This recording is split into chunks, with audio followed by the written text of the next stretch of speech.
Hello, you wonderful people, and welcome to another episode of Not Too Comic Book. This being a show where I talk about TV shows that are adaptations of comic books. For today's episode, I'm going to talk about Mission Yozakura Family Season 1, Episode 10. A lot of really interesting things went down in this episode, so let's break it down. Well, first and foremost, we're picking up with the Hinigaku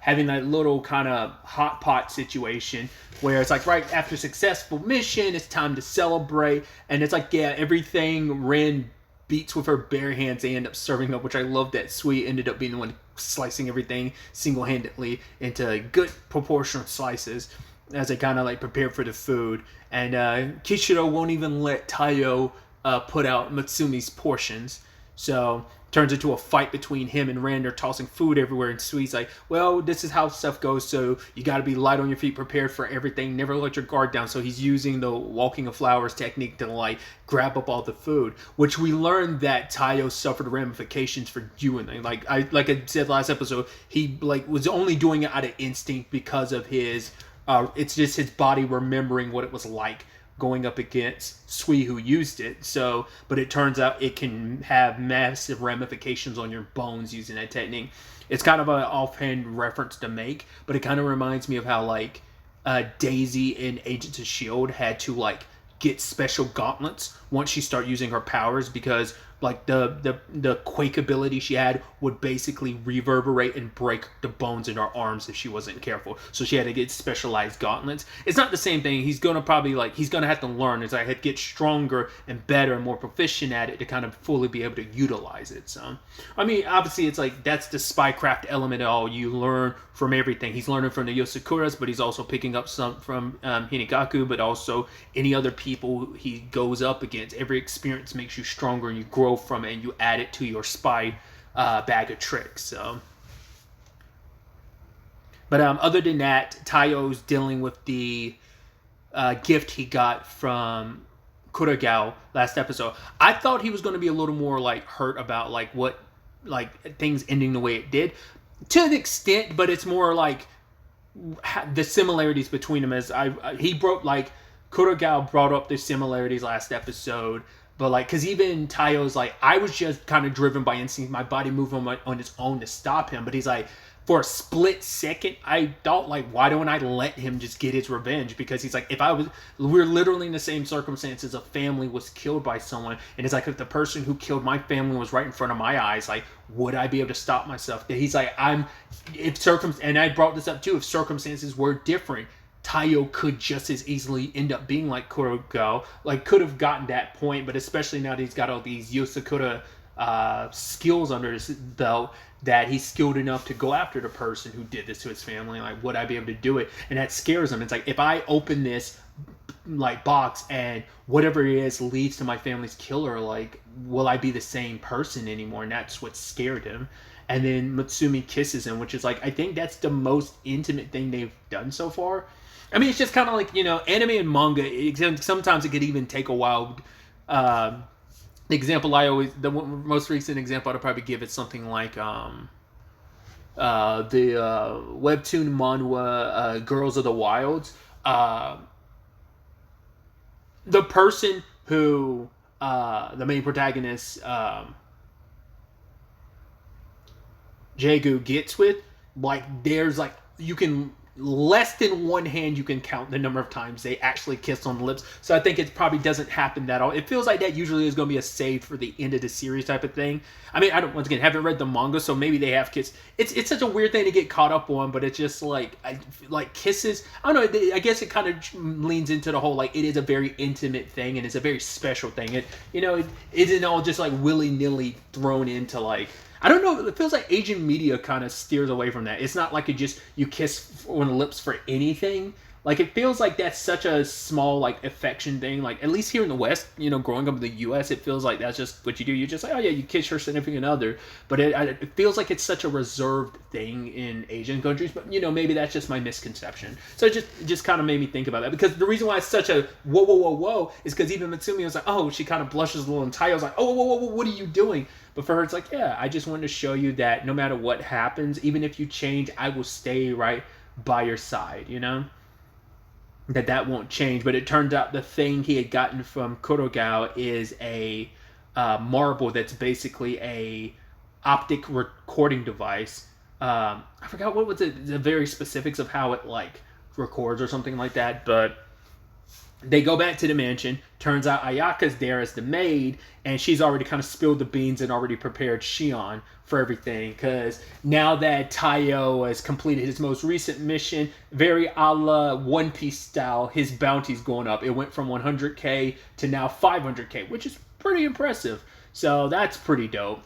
And so it's like, yeah, more people are going to be coming after you. And because she's an assassin, it's like, right, I can prepare you with all these assassin tactics. So you already had the rigmarole of dealing with trying to get around the Yozakura house training situation. Now it's like, yeah, let's add an extra layer of assassination attempts on your life and to kind of prepare you for all of this. So he's kind of run a little ragged because of it. Can't even, obviously not even safe in a bath, but that situation pops off with like I forgot what it was, some security device activated, and Ayaka is getting electrocuted, and in the process, Taiyo, still butt naked, saves her. I thought this is where, because I knew the episode's like called Maid and Affair, so I was like, not Maid and Affair, but Maid/Affair, double up episode thing. But I thought, like, because of this, it would turn into a Mitsumi thinking, like, oh, there's an affair thing going on. But it's like, no, Ayaka is the one who starts spreading the notion of Taiyo might be out there having an affair. But yeah, because he saved her butt naked-wise, like, he's holding on to her and destroying the device that's connected to the electricity. But then, Kishiro finds him. It's like, oh, I gotta punish you. Like, oh, my dear sweet sister's not good enough for you. You had to bring another person in the house. Even though it's like that was 100% Mitsumi's decision to bring her into the house. But yeah, Kishiro wasn't going to listen either way. So Taiyo is running for his life butt naked, while also Ayaka is like, oh my god, she's like just falling in love with Taiyo even more, because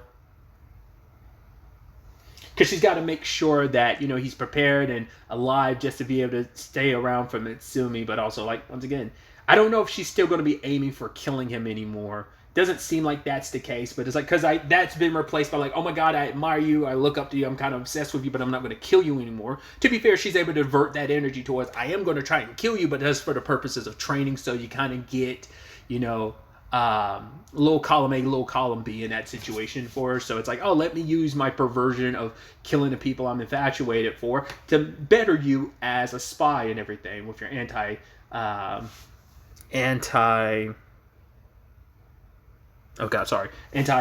assassination. So the second half of the episode is about him having his secret. He's got a secret message from someone named Kaoru, and obviously it's like, oh, like suspicions of cheating, which Mitsumi's like, no, I'm sure it's related to a mission. But then Ayaka like has kept an eye on Taiyo. He's running away, he's taking a shower every time he comes home, secret messages, running away. It's like something's up, so she thinks he's having an affair.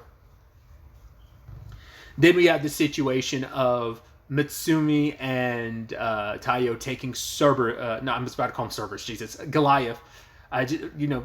Big dog just immediately makes me think of Cerberus. But even though there's no three-headed situation, I don't know why Cerberus was the first thing that came out of my mind.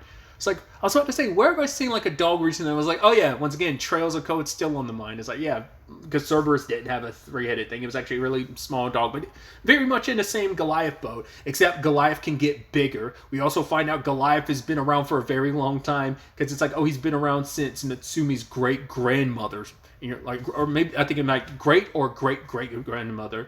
Either way, he was genetically engineered from like a dog and a wolf, and is meant to protect the head of the family, and he only lets the head of the family ride him. So Taiyo gets dragged around as it's like running on water, running all around, running on the buildings. It's like, no one's going to take notice of a giant wolf dog. It's like, cool. Once again, it's just the absurdity of anime and manga. It's like, no.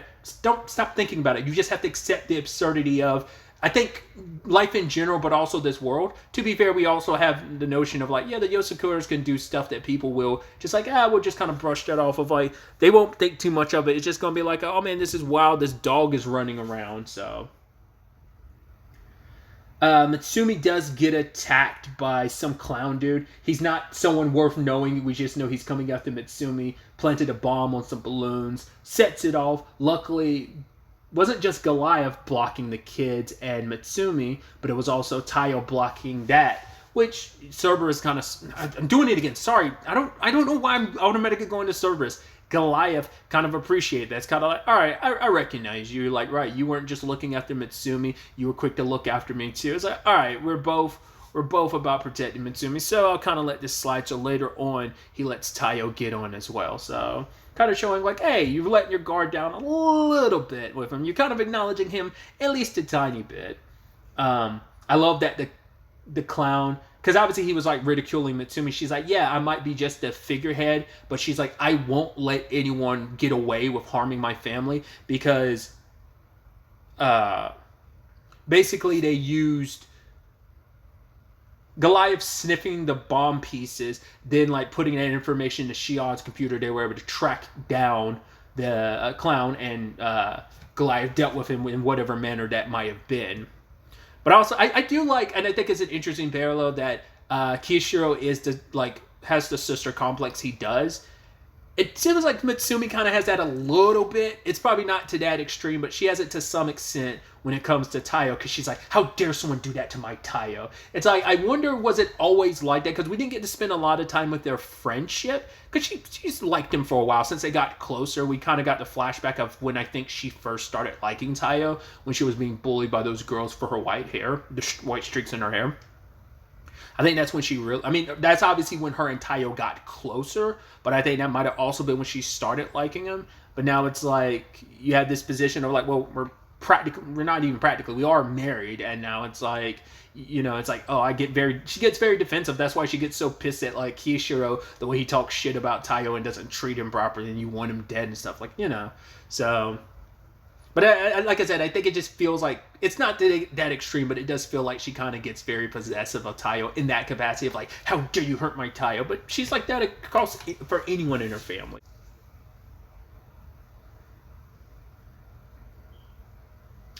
Obviously, we knew the whole affair situation wasn't going to be what we thought it was. Obviously, it's like, there's no way. But I was curious what the twist of it was going to be.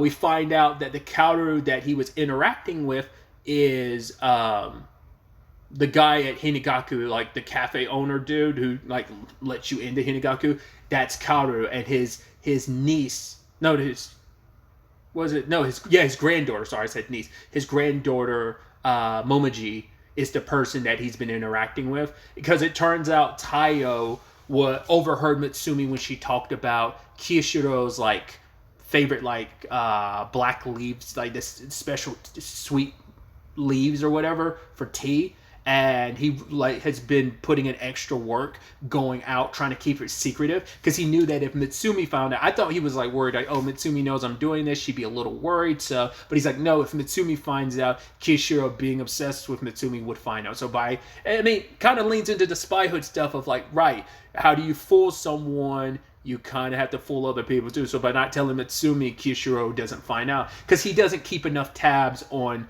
Taiyo himself unless it's in relation to Mitsumi. So if it has nothing to do with Mitsumi directly, if it's just Taiyo doing his own thing, except when it comes to the potentiality of Taiyo having an affair. So Kishiro's trying to kill him, and Ayaka's trying to make him pay. But they show up, and even Momoji's like, yeah, we showed up because we figured we wanted to avoid any kind of misunderstanding. So I even love Mitsumi's reaction of like, grandfather Kaoru, because I guess I don't know if Kaoru is like one of those like, I mean, to be fair, Ayaka made the point of it, so it seems like it's a very unisex name. Once again, I always talk about it. It's always interesting when you find out, the different unisex names in Japanese. I mean, same things in English. Like, I never knew, like, when I was younger, I found out that Ashley was a unisex name.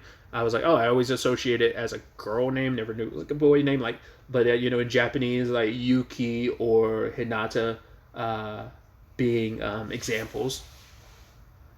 So even she was kind of caught by surprise, which I was like, oh, did part of you actually, you were like, nah, he's talking like, whatever it is, it's mission related, but also it's like it's a girl, so it's extra surprise. Like, oh my God, it was an old man that you were talking to, keeping in communications with.